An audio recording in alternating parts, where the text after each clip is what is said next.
Avis vascular centre మన దేశంలోనే the best varicose vein hospital. చుట్టూ చూడంగానే అవార్డులు ఉన్నాయి. ఎదురుగా వేటూరి గారు ఉన్నారు, పుస్తకాలు కనిపిస్తున్నాయి, అమ్మవారి ఫోటో ఉంది.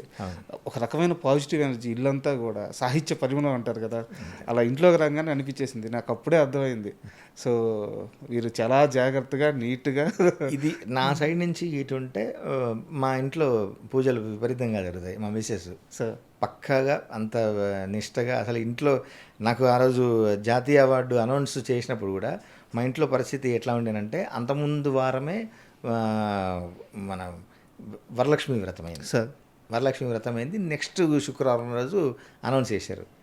మా ఆవిడ పూజలు చేసుకుంటూ శుక్రవారం కాబట్టి ఆ రోజు ఇంటి నిండా అంత సాంబ్రాణి పోగా, బయట మంచి దీపాలు అవి. నాకు ఎవరో ఫోన్ చేసి అనౌన్స్ చేస్తున్నారు చూడమంటే పరిగెత్తుకుంటూ వచ్చి పెట్టి కూర్చున్నాను. నేను ఇక్కడ ఇదే సోఫాలో కూర్చొని వింటున్నాను. అసలు ఎంత అంటే ఆ రోజు ఆ ఒక డివైన్ స్పేస్లో ఉన్న టక్కున అనౌన్స్ చేశారు బలగంకి జాతీయ అవార్డు అని. కానీ అసలు మీరు ఊహించారా? అసలు ఊహించలేదు. అనౌన్స్ చేసిన తర్వాత ఫస్ట్ ఫోను నాకు బీవీఎస్ రవి అన్న ఫోన్ చేశాడు. ఫస్ట్ కంగ్రాట్స్ అని చెప్పాడు. అన్న చెప్పిన తర్వాత ఇమ్మీడియట్లీ సినిమా రంగం నుంచి నాకు వచ్చిన ఫోన్ ఎవరిదంటే బాలేబాబుది. బాలేబాబు ఫోన్ చేసి కసర్ల గారు కంగ్రాట్స్ అండి మీకు. సార్ మీకు కూడా కంగ్రాట్స్ సార్, భగవంత్ కేసరి వచ్చింది అని చెప్పాను. బట్ ఆయనకు వచ్చింది అదే టైంలో ఆయన మీకు ఫోన్ చేసి నాకు ఫోన్ చేసి చెప్పడం. బాలయ్య గారు అసలు ఆయన టెక్నీషియన్స్కి, కవులకి, దర్శకులకి ఆయన ఇచ్చే గౌరవం వేరు. ఇప్పుడు ఆయన సినిమాకి వచ్చినప్పుడు ఆయన ఎంజాయ్ చేయడం, ఆయన ఎంజాయ్ చేయాలి, ఆ టీం వాళ్ళు ఫోన్ ఇలాంటి ఒక 100 సెలబ్రేషన్లు ఉంటాయి ఆయన స్థాయికి. అది బట్ ఒక రచయితని గుర్తుపెట్టుకొని అదే క్షణంలో ఫోన్ చేయడం అనేది. అండ్ బీవీఎస్ రవి గారు కూడా ఆయన స్వతహాగా ఆయన రచయిత, ఆయన ఫోన్ చేయడం. తర్వాత ఆ విషయంలో అనిల్ రావిపూరి గారు నన్ను ఆట పట్టిస్తారు. మీకు ఎన్ని గంటలు చేశారు బాలయ్య గారు ఫోను అన్నాడు. సరే అనౌన్స్ అయినా 5 minutesలో ఫోన్ వచ్చింది సార్ నాకు అన్న. అంటే మా సినిమాకి వచ్చి మా హీరో గారు మాకు చేయలేదు ఫోను, ఫస్ట్ ఫోన్ నీకు చేశాడు, నేను బాలయ్య గారితో గొడవ పెట్టుకుంటాను అన్నాడు. అంటే అంత ఆయన సొంత సినిమా దర్శకుడికి కూడా ఫోన్ చేయలేదు ఆయన. అంతగా అభిమానించే రచయితకు చేయడం అనేది, అంటే రచయితలను అభిమానించి ఫోన్ చేయడం, అభినందించడం అనేది గొప్ప సంస్కారం Balayya Babu. Super sir. And ఎలాగో బలగం ప్రస్తావన వచ్చింది కాబట్టి ఆ ఊరు పల్లెటూరు పాట సార్, అంటే ఆ పాటలో ఒక్కో లిరిక్ ఒక్కొక్కరికి వాళ్ళ ఊరిని ఒక్కో రకంగా గుర్తు చేస్తుంది. ఇప్పుడు ఉదాహరణకి మాది నెల్లూరు జిల్లా కావలి సార్. కావాలనేది పల్లెటూరు కాదు, చిన్న టౌనే, కానీ దాంట్లో పాతూరు అని ఒక సెగ్మెంట్ ఉంటుంది, ఒక ఏరియా. అది పూర్తి పల్లెటూరే. అందరికీ ప్రతి ఇంట్లో పాడి ఉంటుంది, ప్రతి ఇంటికి పొలం ఉంటుంది. ఆ పొలం చేసుకోవడం, ఆ పాడి చేసుకోవడం. మా ఏరియాలో ఆ పేడ వాసన అనేది మాకు గాల్లో అలవాటైపోయింది. అది మాకు చెడేం కాదు, అవును, అది మా బతుకు, మా పాతూరు బతుకు. మీరు ఆ పాటలో ఒక మాట రాస్తారు, గోడు గోడు తోడు పక్కన ఉంటే కొండంత బలగం ఉన్నట్టే అని చెప్పి. ఆ ఒక్క మాటతో నా చిన్నతనంలో నేను చూసిన మా ఊరు మొత్తం గుర్తొచ్చింది. ఇప్పుడు చెప్తున్నా నాకు కన్నీళ్ళు తిరుగుతున్నాయి. థియేటర్లో నేను ఫస్ట్ ఆ పాట వింటున్నప్పుడు ఒక్క క్షణంలో నా ఊరు, నా గొంతులు, నా చుట్టాలు, నా ఇల్లు, నా ప్రాంతం మొత్తం గుర్తొచ్చింది. ఇలా కొన్ని లక్షల మందికి జరిగింది ఆ పాట. అవును సార్. అసలు నాకు అది గొప్ప గౌరవాన్ని తెచ్చిపెట్టిన సినిమా బలగం. ఆ పాట కూడా అందులో నేను నిజంగా అంటే పల్లెటూరిని అందరూ అన్ని రకాలుగా గొప్ప గొప్ప పాటలు ఉన్నాయి. ఎవరి ఊరి మీద వాళ్ళది రాసుకుంది, పల్లెటూరు మీద బోల్డ్ అన్ని పాటలు ఉన్నాయి. వేరన్న దర్శకుడు నాకు ఫస్ట్ చెప్పినప్పుడే మనది సపరేట్గా ఉండాలన్న, పల్లెను ఎవరు దర్శించని కోణంలో, అంటే ఎవరు చెప్పని కోణంలో మనం చెప్పాలి అన్నప్పుడు మనం అనుకుంటాం కదా, మామూలుగా మనకున్న అదే కదా, పల్లె తల్లి లాంటిది, పట్నం ప్రియురాలు లాంటిది అని. బట్ మీకు అప్పటికి చాలా పెద్ద టాస్క్, ఎందుకంటే అదే పల్లె మీద గోరెటి వెంకన్న గారు కానీ చాలా ఉద్దందులు పల్లె పాటలు చాలా రాసున్నారు. చాలా పల్లె పాటలు ఉన్నాయి. అసలు ఇంకా పల్లె మీద ఇంకా బోల్డ్ అని చెప్పొచ్చు. అవును, అది ఒక గొప్ప ఛాలెంజ్ నాకు. వేనన్న చెప్పింది కూడా నాకు అదే, పల్లె అందాలు వర్ణించొద్దు. నాకు పల్లె ముద్దబంతిలాగా ఉంది, పచ్చని పొలాలు, సెలయేర్లు, కాలువలు, పిల్ల కాలువలు, నాకు అట్లా అసలు వద్దు. నాకు మీరు ఎట్లా చెప్తారో చెప్పండి అంటే నేను అది పట్టుకున్నా అంతే. పల్లె తల్లి లాంటిది, పట్నం ప్రియురాలు లాంటిది అంటాం కదా మనం.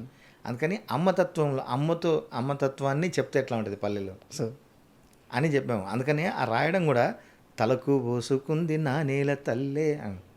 ఇక్కడ మనం అక్కడ తలంటూ అంటాం కదా, ఇక్కడ తలకు పోసుకోవాలి. తలకు పోసుకుని మనం కల్లాపి జల్లడం అంటే నా నేల తల్లి తలంటూ పోసుకుంది అని. అలికి పూసుకుంది ముగ్గు సుక్కల్నే అని.